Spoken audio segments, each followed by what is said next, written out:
Hello and welcome to Whisky.com, where fine spirits meet. And today we have the Gordon's London Dry Gin on my cask. And it's a classical one, and it's really connected to English history, I would say, because it has 4 times been awarded the Royal variant. So back in the days, it could have been that it's Royal Gordon's London Dry Gin, and it's very, as we know it, it should be a very, very classical London Dry Gin. So London Dry Gin has a lot of specifications. No dry means no sugar added. London Dry Gin, I think, distilled or macerated before and then distilled once.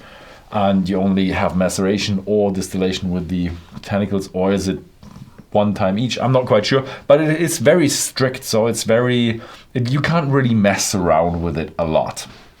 And the botanicals say juniper berries, coriander seed, angelica root, licorice, orris root, orange, and lemon peel.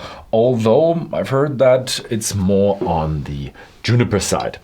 What is also a bit strange for me, because I don't have that often on my cask, is the fact that it's only 37.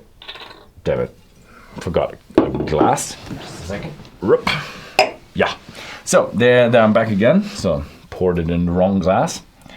And for me, it's very strange, as I said, that it only has 37.5% ABV, because we are used to, mostly Scotch and bourbon. They start at 40% ABV. If you have something that is not 40% ABV, it's not a bourbon, it's not a Scotch anymore. So with London Dry Gin, I think 37.5 is the minimum, as well as with rum. So they're a bit weaker than the other spirits. Yeah, classical gin with a lot of juniper in it. Although it has some botanicals on the side, so it's not boring. It's not a boring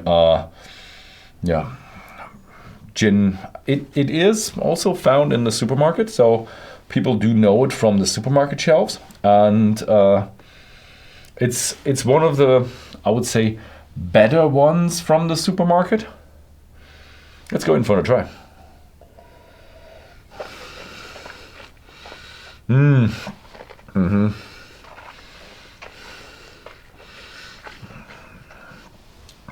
Heavy on the juniper. Here and there a bit of sweetness, orris, root, licorice, but a stringent note on the tongue. But apart from that, from the alcohol, the the juniper berries, they really hide the alcohol. The fact that it has 37.5% ABV also hides the alcohol, so it's very easy in the mouth for a white spirit. This has never seen a cask, so never any cask maturation, nothing mellowing going on, and a little bit of a citrus note going on. So I can see why this is like a 15 euro. Oh, a lot of gin now in my gin tonic. This is a 15 euro. What do you call it? Gin, and I can see why it is popular, because most of the popular drinks out there, if you know the big J's from the whiskey, they are also very easy and pleasant to drink. This one is also very easy, so I know why the Gordon's London Dry Gin is so popular, because it has a very easy drinking flavor.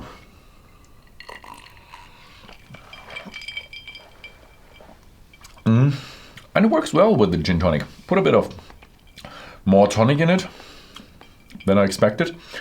You have a juniper taste to it. It's not overwhelming, as I've added a little bit more tonic, but it's still there, and it works like a charm with the classic gin tonic. So yeah, what I expected from the London Dry Gin of Gordon's, I did get. Ooh, a little bit of bitterness, unexpected bitterness that I don't know from my tonic. in that one. That's usually...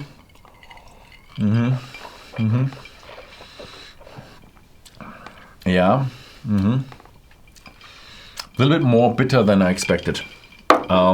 Yeah, but it works. It's a nice gin, and it's a very price sensitive gin. So if you want to start with gin and you don't want to risk a lot of money because you're kind of short on money, Gordon's London Dry Gin is a good address to start with, because it's just a well-made, price sensitive gin.